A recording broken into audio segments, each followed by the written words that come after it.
Student, मैं मजीद कुमार। आशा करता हूँ कि आप सभी घर पे हम लोग सुरक्षित हो गए। लास्ट टाइम हमने लीनियर अलजेब्रा के टॉपिक को डिस्कस किया था। ना further I am trying to ना अब आपके पास जो लीनियर अलजेब्रा का जो कंसेप्ट है वो आगे कंटिन्यू करना स्टार्ट करते हैं। देखो लास्ट टाइम हमने डिस्कस किया था कि अगर कोई भी हमारे पास एफ की मैट्रिक्स है तो इन दैट केस कोई स्केलर है या फिर लैम्डा है, उस लैम्डा इस मैट्रिक्स का आइगन तो बनता है if and only A minus lambda का डिटरमिनेंट क्या बनता है 0 बनता है, या फिर ए माइनस लैम्डा हमारे पास मैट्रिक्स क्या बनती है सिंगुलर मैट्रिक्स बनती है। अब इसी चीज को हम आगे क्या करते हैं, कंटिन्यू इंक्रीज करने की कोशिश करते हैं। देखो स्टूडेंट, एक्चुअल में क्या हमारे पास कुछ डेफिनेशन है, बेसिक तो वैसे ही सिंपल सी डेफिनेशन है, पहले उनको डिस्कस करते हैं। फिर उसके बाद हमारा जो कंसेप्ट है डायगोनलाइजेबिलिटी का एएमजीएम से कनेक्ट होता है उसको आगे फर्दर कंटिन्यू करेंगे और ज्यादा डेप्थ में जाने की कोशिश करेंगे। देखो इसमें बोल दे कि ए हमारे पास कोई मैट्रिक्स है n क्रॉस n की, कोई लैम्डा जिसकी इंक्रीज क्लास है फिर द f की इंक्रीज, और लैम्डा आपके पास कोई स्केलर है, वो इस मैट्रिक्स से आइगन वैल्यू का बनता है if and only a minus lambda i क्या आपके पास सिंगुलर मैट्रिक्स। अब यही से हमारे पास डेफिनेशन चलती है कैरेक्टरिस्टिक्स पॉलिनोमियल की, कि कैरेक्टरिस्टिक्स पॉलिनोमियल कैसे बनाते हो किसी मैट्रिक्स। डेफिनेशन ये है कैरेक्टरिस्टिक्स पॉलिनोमियल है बेसिकली, उसको हम f लैम्डा से भी बोल देते हैं, cx से भी बोल देते हैं। cx मतलब कैरेक्टरिस्टिक्स पॉलिनोमियल। जब हम आगे करेंगे मिनिमम पॉलिनोमियल को भी डिस्कस करेंगे, वहां पर उसको नोटेशन डाल देंगे mx से। f लैम्डा से मैंने इसको रिप्रेजेंटेशन दे दी कि कैरेक्टरिस्टिक्स पॉलिनोमियल की। कैरेक्टरिस्टिक्स पॉलिनोमियल बेसिकली क्या है कि a माइनस लैम्डा यहाँ आपके पास मैट्रिक्स क्या बनी थी, a माइनस लैम्डा जो मैट्रिक्स आपके पास सिंगुलर बनी थी, तो उसका डिटरमिनेंट है वही आपके पास क्या बनता है, कैरेक्टरिस्टिक्स पॉलिनोमियल बनती है इसकी एक। अब हमारे पास जो डेफिनेशन है वो हमारे पास कौन सी डेफिनेशन है, कैरेक्टरिस्टिक्स इक्वेशन की। कैरेक्टरिस्टिक्स इक्वेशन क्या है कि कैरेक्टरिस्टिक्स पॉलिनोमियल को 0 से इक्वेट करने से जो हमारे पास इक्वेशन बन के आती है उस इक्वेशन को हम क्या बोलते हैं, कैरेक्टरिस्टिक्स पॉलिनोमियल बोलते हैं। अब देखो हमारे पास बेसिकली एक छोटा सा रिजल्ट भी होता है कि अगर कोई भी n क्रॉस n की मैट्रिक्स होती है तो उसके इसके अंदर जो कैरेक्टरिस्टिक्स पॉलिनोमियल है उसकी जो डिग्री है वो n डिग्री तक ही बनती है। अब उसके बाद अब हमने क्या किया था, एक कॉम्प्लेक्स एनालिसिस के अंदर भी डिस्कस किया था, फंडामेंटल थ्योरम ऑफ अलजेब्रा आई थी हमारे पास, वो क्या बोलती थी कि n degree polynomial has at most n root. तो दैट इंप्लाइज यहाँ से क्या बनता है कि अगर कोई भी मैट्रिक्स n क्रॉस n की है तो दैट इंप्लाइज यहाँ से कैरेक्टरिस्टिक्स इक्वेशन है उसकी डिग्री कितनी बनती है आपके पास यहाँ पर n डिग्री की बनती है। तो इसका मतलब यहाँ से क्या हुआ कि उसके एटमोस्ट n रूट ही बनते हैं, ज्यादा से ज्यादा n रूट ही बनेंगे, n से ज्यादा रूट बन नहीं सकते। तो इसका मतलब ये है कि कोई भी अगर n क्रॉस n की मैट्रिक्स है तो आपके पास वहां से आइगन वैल्यू क्या बनती है। मैंने यही बताया था आपको कि लास्ट टाइम वीडियो के अंदर जब डिस्कस किया था कि a माइनस लैम्डा के डिटरमिनेंट को 0 से इक्वेट करके आपके पास जो लैम्डा की वैल्यू बनती है वही आपके पास क्या था कि आइगन वैल्यू थी a की। तो इसका मतलब ये है कि अगर कोई n क्रॉस n की मैट्रिक्स आपके पास गिवन होती है तो उस केस के अंदर जो आइगन वैल्यू है उसकी ज्यादा से ज्यादा n ही बनती है, n से ज्यादा नहीं बनती कभी भी। Now come to the point.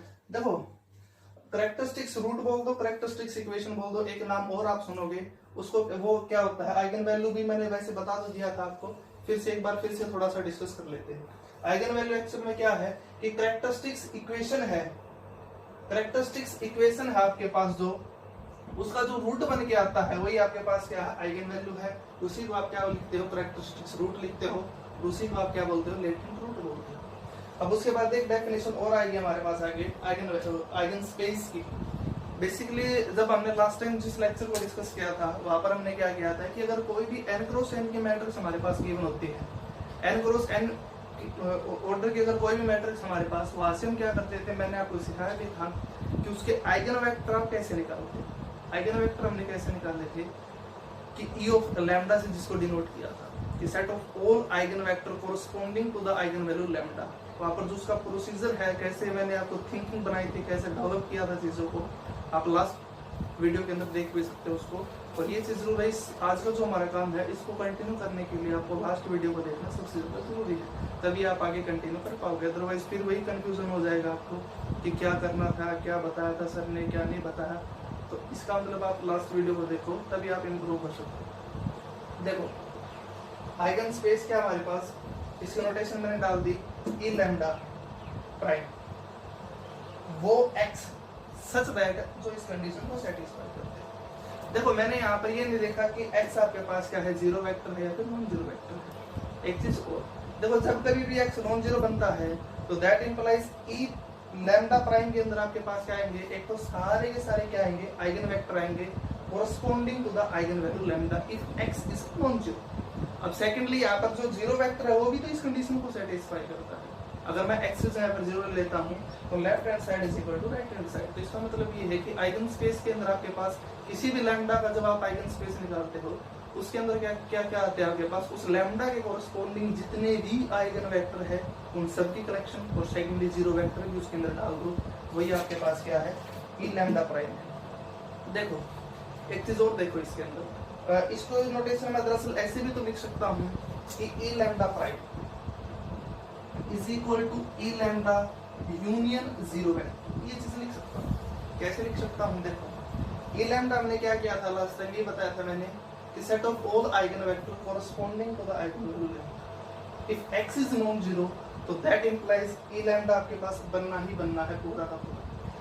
तो अब x is equal to zero भी तो इस कंडीशन को सेटिस्फाई करता है आपके पास जो यहाँ पर मैंने लिखी है, तो इसका मतलब इसके अंदर क्या जाएंगे, जीरो वेक्टर भी जाएगा। एक तो ये चीज। सेकेंडली इसको मैं अभी एक बार कर देता हूँ। देखो आइगन स्पेस मैंने आपको क्या बताया था कि ई लैम्डा प्राइम कौन से वेक्टर थे, वो वेक्टर थे सच जो इस कंडीशन को सेटिस्फाई करते हैं। अभी हमने क्या किया, अपने ही कंक्लूजन के अकॉर्डिंग ये चीज डग आउट की है कि ई लैम्डा प्राइम आपके पास क्या है, ई ऑफ लैम्डा यूनियन जीरो। देखो स्टूडेंट एक्चुअल में ई लैम्डा प्राइम है, आपको अगर याद हो तो आइगन वेक्टर आप कैसे निकालते थे, ई लैम्डा आपके पास क्या था कि जो मैट्रिक्स ए है डायगोनल एंट्रीज के अंदर से आप क्या कर दो, लैम्डा को सब्ट्रैक्ट कर दो और वहां से जो सॉल्यूशन बन के आते हैं वही आपके पास क्या बनते हैं, सारे के सारे आइगन वेक्टर बनते हैं। तो इसका मतलब ये है कि मैं ई लैम्डा प्राइम को यहाँ पर ये भी तो लिख सकता हूँ कि null space of A minus lambda I. ये आपके पास क्या है कि जो नल स्पेस बनता है ए माइनस लैम्डा आई का, वही आपके पास क्या बनता है, ई लैम्डा प्राइम। तो इसका मतलब आइगन स्पेस है आपके पास, वो क्या बनता है यहाँ से, corresponding to the eigen value lambda. मतलब कि ए मैट्रिक्स आपके पास डायगोनल एंट्रीज में से लैम्डा को सब्ट्रैक्ट कर दो और वहां से उस जो मैट्रिक्स बन के आते हैं उसका नल स्पेस निकालना स्टार्ट कर दो, और जो नल स्पेस बन के आता है वही आपके पास क्या है, आइगन स्पेस बोलते हो आप, corresponding to the eigen value lambda. अब देखो जैसे कि फॉर एग्जांपल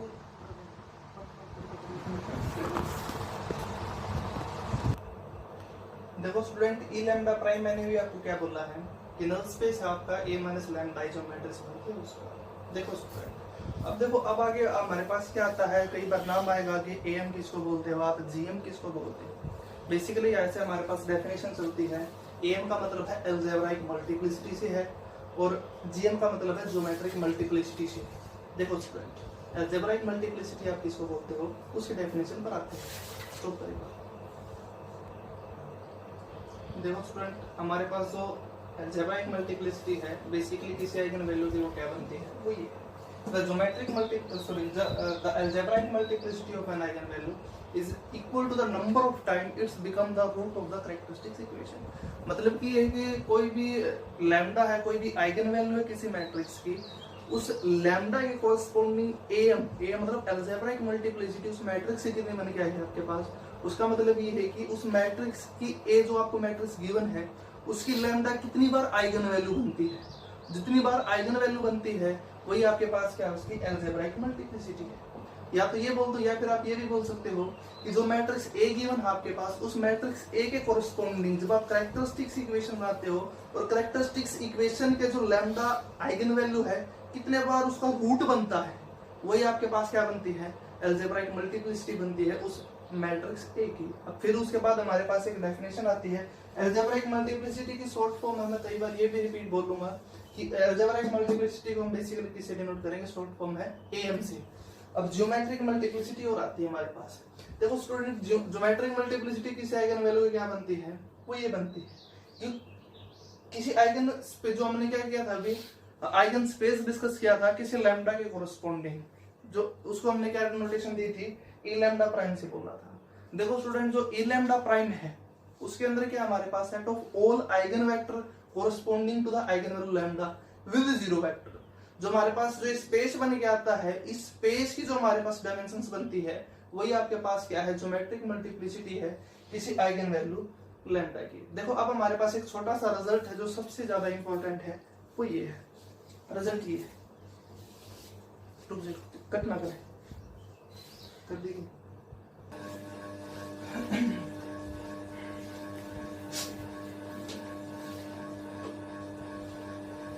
देखो स्टूडेंट, हमारे पास एक छोटा सा रिजल्ट है कि अलजेब्राइक मल्टीप्लिसिटी और ज्योमेट्रिक मल्टीप्लिसिटी में क्या रिलेशन है। उसका जो प्रूफ है, आप बेसिकली अभी तो आप एक ऐसे रिमार्क के तौर पर याद रखना उस चीज को। उसका जो प्रूफ है मैं सबसे लास्ट में कराऊंगा जब हम डायगोनलाइजेबिलिटी को डिस्कस कर चुके होंगे। वो ये है रिमार्क कि 1 इज लेस देन और equal to GM is less than और इक्वल टू AM। मतलब कि ज्योमेट्रिक मल्टीप्लिसिटी है किसी आइगन वैल्यू की, वो एक्सीड नहीं कर सकती उसकी अलजेब्राइक मल्टीप्लिसिटी से। और जो ज्योमेट्रिक मल्टीप्लिसिटी है वो कम से कम एक जरूर बनती है उस आइगन उस लैम्डा की। Now come to the point. देखो अब हम क्या करते हैं, क्वेश्चन को डिस्कस करते हैं, वैसे थोड़ी सी ज्यादा क्लियरिटी और आने स्टार्ट होगी। देखो कैसे। देखो स्टूडेंट, मैंने क्या कर लिया, एक मैट्रिक्स कंसीडर कर लिया अपनी तरफ से। Let A is equal to 1 1 0 2, ये मान जस्ट वैसे ही सिंपल क्वेश्चन उठा लिया। फिर उसके बाद 3 क्रॉस 3 पर भी इसको एक्सटेंड करेंगे। जितने भी ऑर्डर की मैट्रिक्स यून होती है उसी के अकॉर्डिंग सेम प्रोसीजर करना। देखो स्टूडेंट, मैंने क्या कर लिया, ये मैट्रिक्स मान ली A, इसको मैं क्वेश्चन के अकॉर्डिंग आपको समझाने की कोशिश करूंगा कि आप अलजेब्राइक मल्टीप्लिसिटी आपने क्या कैसे निकाली है किसी आइगन वैल्यू की, ज्योमेट्रिक मल्टीप्लिसिटी कैसे निकाली है। जो कंसेप्ट हमारे आज का वो डायरेक्ट कनेक्ट होता है आगे डायगोनलाइजेबिलिटी के साथ। देखो क्या है, देखो मान लिया हमारे पास ये मैट्रिक्स है A, मैंने क्या कर लिया, इसकी आइगन वैल्यू निकालना स्टार्ट कर दिया। अगर लैम्डा इसकी आइगन वैल्यू है तो that implies A minus lambda है, it is a singular matrix. Direct मैंने आपको एक रिजल्ट भी बताया था कि जब कभी भी आपके पास कोई भी मैट्रिक्स गिवन होती है उसका हमारे पास क्या है, डायरेक्ट फार्मूला है कैरेक्टरिस्टिक्स पॉलिनोमियल बनाने का। तो फार्मूला क्या है, वो ये था। मैंने क्या किया, इसकी डायरेक्ट कैरेक्टरिस्टिक्स इक्वेशन निकालनी स्टार्ट कर दी। कैरेक्टरिस्टिक्स इक्वेशन आपके पास क्या बनती है, f lambda is equal lambda square minus lambda trace of A। A की ट्रेस कितना बनता है, 3 बनता है, प्लस डिटरमिनेंट आपके पास कितना बना, इसका 2 बन चुका, इज इक्वल टू 0। तो यहाँ से जो लैम्डा की वैल्यू बनती है वो इस मैट्रिक्स की क्या बनती है, आइगन वैल्यू बनती है। देखो यहाँ पर मैंने क्या कर लिया, लैम्डा की वैल्यू निकालनी स्टार्ट कर दी। लैम्डा की वैल्यू कितनी बनी मेरे पास कि lambda square minus 3 lambda plus 2 is equal to 0। मैंने क्या कर लिया, इसको फैक्टराइज कर लिया, lambda minus 1 into lambda minus 2 is equal to 0। तो that implies lambda is equal to 1 and 2।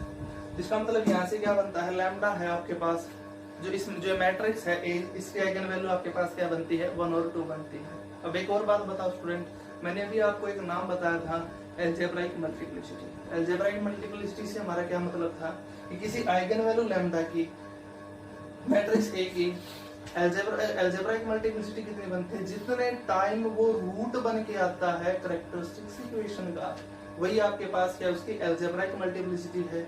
या फिर जो मैट्रिक्स A है, लैम्डा 1 इसकी आइगन वैल्यू है, उसके कोरस्पोंडिंग आपके पास अलजेब्राइक मल्टीप्लिसिटी कितनी बनती है कि जितने टाइम ये आपके पास क्या बनता हो, आइगन वैल्यू बनता हो लैम्डा 1 इस मैट्रिक्स A का। अभी फिलहाल हमारे पास आइगन वैल्यू क्या बनी है, 1 और 2 बनी है।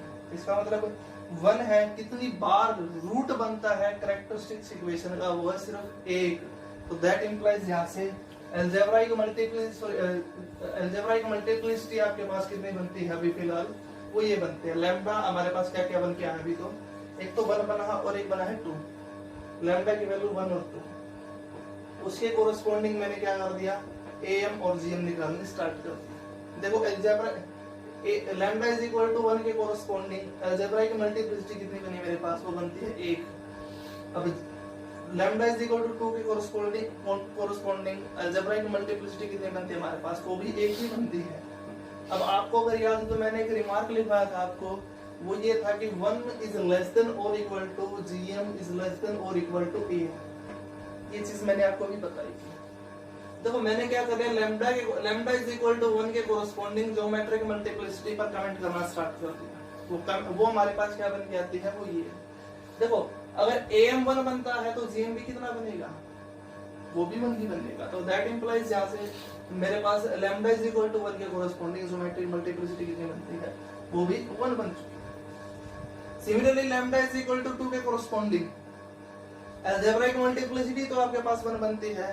तो यहाँ से ज्योमेट्रिक मल्टीप्लिसिटी कितनी बनेगी, इसके अंदर पुट कर दूंगा, फिर से वही काम मेरा। कैसे, देखो लैम्डा इज इक्वल टू 2 के कोरस्पॉन्डिंग मुझे डिस्कस करना था।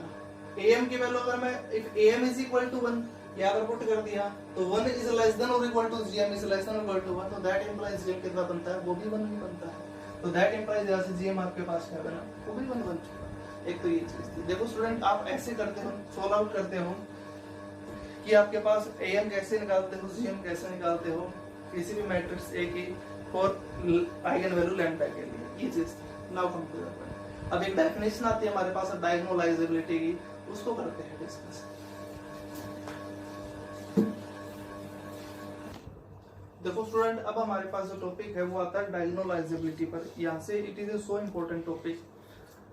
अब इसी को हम डिस्कस करना स्टार्ट करते हैं। देखो डायगोनलाइजेबल मैट्रिक्स कब बनती है, मैंने क्या कर लिया, मान लिया let A is equal to Aij n cross n matrix.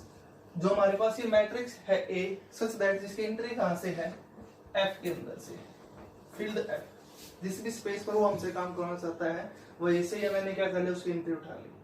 अब जो मैट्रिक्स A हमारे पास, ये डायगोनलाइजेबल कब बनती है, अगर इस मैट्रिक्स के लिए एक नॉन सिंगुलर मैट्रिक्स एग्जिस्ट करती हो, देन द मैट्रिक्स। अब इसका मतलब यहाँ से डेफिनेशन क्या बने हमारे पास, वो ये बन चुकी है। Let A is equal to Aij n cross n such that Aij belongs to F, then A is said to be diagonalizable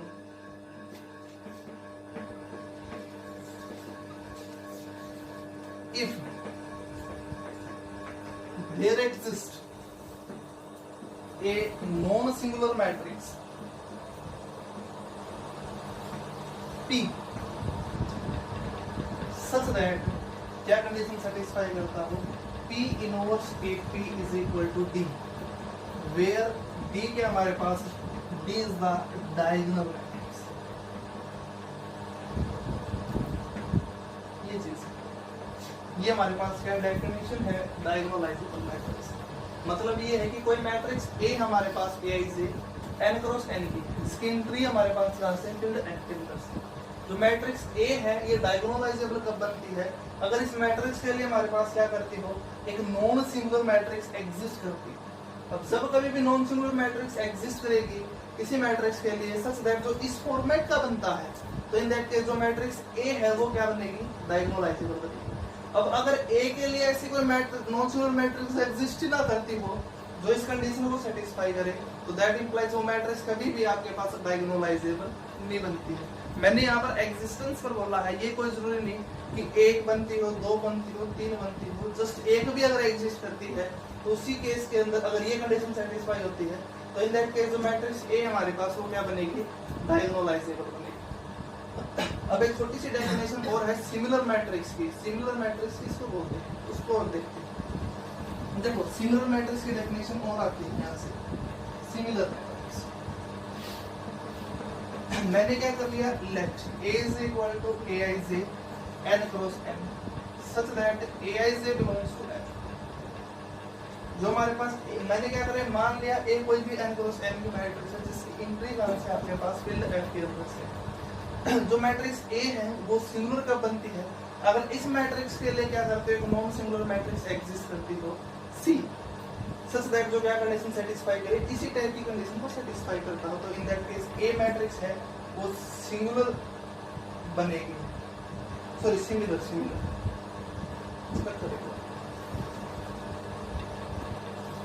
देखो स्टूडेंट, अब हमारे पास जो डेफिनेशन है वो है सिमिलर मैट्रिक्स की है। सिमिलर मैट्रिक्स की क्या डेफिनेशन है, A मान लिया कोई मैट्रिक्स है Aij n क्रॉस n की, सच दैट जिसकी एंट्री कहां से आपके पास, फील्ड F के अंदर से। जो मैट्रिक्स A है वो सिमिलर टू B का बनती है, then A matrix A, then A is said to be similar with the matrix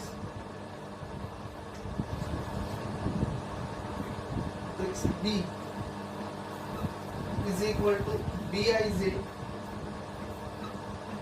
N cross N such that Bij belongs to F if there exists a non-singular matrix C such that क्या condition satisfy करे कि C inverse A C is equal to B, ये condition satisfy.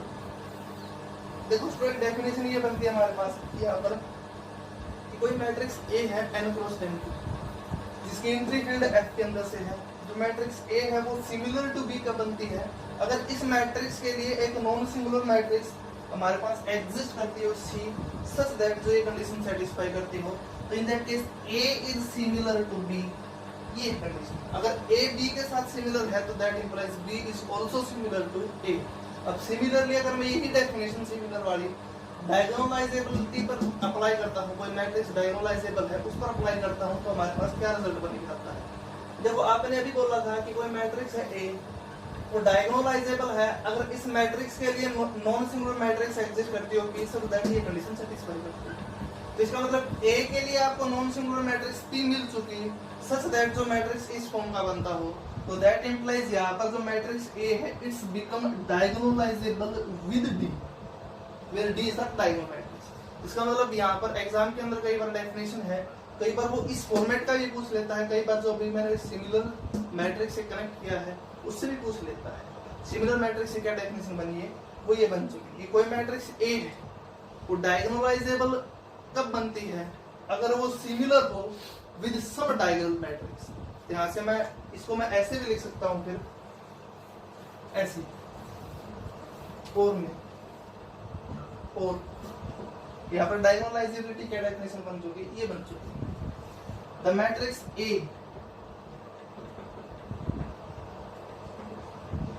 is equal to Aij n cross n such that Aij belongs to F is said to be diagonalizable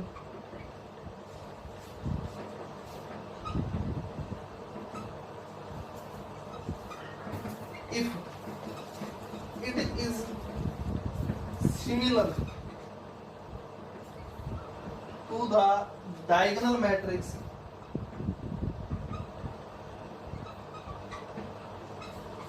D। ये हमारे पास definition डायगोनलाइजेबिलिटी। देखो student अभी आपने बोला है कि डायगोनलाइजेबिलिटी की डेफिनेशन ये है, एक ही बात है दोनों के दोनों। कई बार एग्जाम के अंदर वो इस फॉर्मेट से पूछ लेता है, कई बार वो सिमिलर से भी पूछ लेता है। जो आपने यहाँ पर जो मैट्रिक्स P बनाई है इसको आप बोलते हो मॉडल मैट्रिक्स। अभी क्वेश्चन के अंदर मैं आपको सिखाऊंगा कैसे आप D फाइंड आउट करते हो, कैसे P फाइंड आउट करते हो। तो यहाँ से कई बार हमारा एग्जाम के अंदर भी क्वेश्चन आया हुआ है, देखो कैसे। फॉर एग्जाम्पल मान लो मैंने क्वेश्चन उठा लिया इधर, ये देख लिया।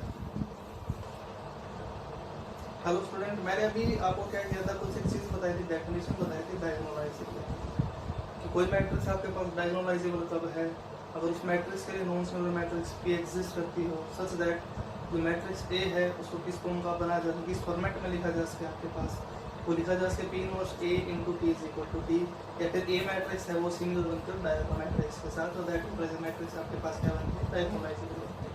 देखो बेसिकली आपको क्या क्वेश्चन कैसे पूछता है, आपके पास फॉर्मेट कैसे पूछता है, या तो वो बकायदा कुछ रिजल्ट के अकॉर्डिंग कंसेप्ट को आगे घुमाने की, फर्दर इंक्रीज करने की कोशिश कर देगा, एक्सटेंड कर देगा क्वेश्चन के लेवल को, और पूछता है आपके पास कि मैट्रिक्स डायगोनलाइजेबल है या फिर नहीं है, कुछ एक छोटी छोटी सी बात देकर छोटी छोटी इन्फॉर्मेशन देकर। अभी फिलहाल हम क्या करते हैं, एक आपका फॉर्मेट बनाने की कोशिश करते हैं कि आप कैसे कोई मैट्रिक्स गिवन होती है तो उसको कैसे जज करोगे कि मैट्रिक्स हमारे पास डायगोनलाइजेबल है या फिर नहीं। देखो बेसिकली हमारे पास तीन रिजल्ट है डायगोनलाइजेबिलिटी की चेक करने के, कि कोई मैट्रिक्स हमारे पास डायगोनलाइजेबल है या फिर नहीं है। तीन रिजल्ट है, कोई भी question most of the cases 99% question उन तीन रिजल्ट से सोल्व हो जाता है। वैसे तो 100% ही हो जाता है, फिर वो ये होता है कि क्वेश्चन है देकर स्टेटमेंट वाइज पूछ लेता है, तो आप कुछ ना कुछ मर्ज वगैरह करके कुछ ना कुछ नई चीज बना के फिर आपका उस आंसर बनाते हैं। देखो कैसे रिजल्ट क्या है वो ये। अभी फिलहाल फर्स्ट रिजल्ट को करते हैं, result first.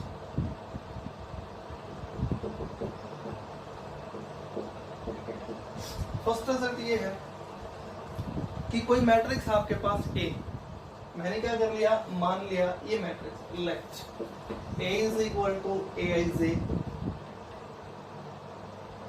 n cross n such that Aij belongs to F। मान लिया कोई मैट्रिक्स थी n क्रॉस n की। अब मुझे ये चीज चेक करना है कि जो मैट्रिक्स है मेरे पास ये वो डायगोनलाइजेबल है या फिर नहीं है। ये डायगोनलाइजेबल तभी बनती है अगर इस मैट्रिक्स से जितनी भी आइगन वैल्यू बनती है उन हर आइगन वैल्यू के कोरिस्पोंडिंग am और gm। तो दैट इंप्लाइज यहाँ से रिजल्ट फर्स्ट क्या है वो ये है कि the matrix is diagonalisable if and only if am is equal to gm for each eigen value lambda. तो दैट इंप्लाइज ऐसे क्या बना कि मैट्रिक्स A, तो that implies the matrix A is diagonalizable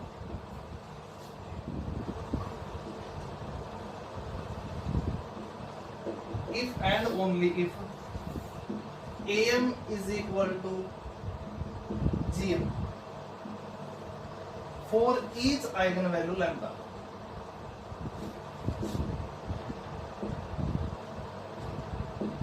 result ये है। देखो जो ये रिजल्ट आपके पास जो मैंने भी आपको बताया है वो दोनों तरफ का मतलब इफ एंड ओनली अगर a डायगोनलाइजेबल है तो am is equal to gm बनेगी प्रत्येक आइगन वैल्यू के लिए।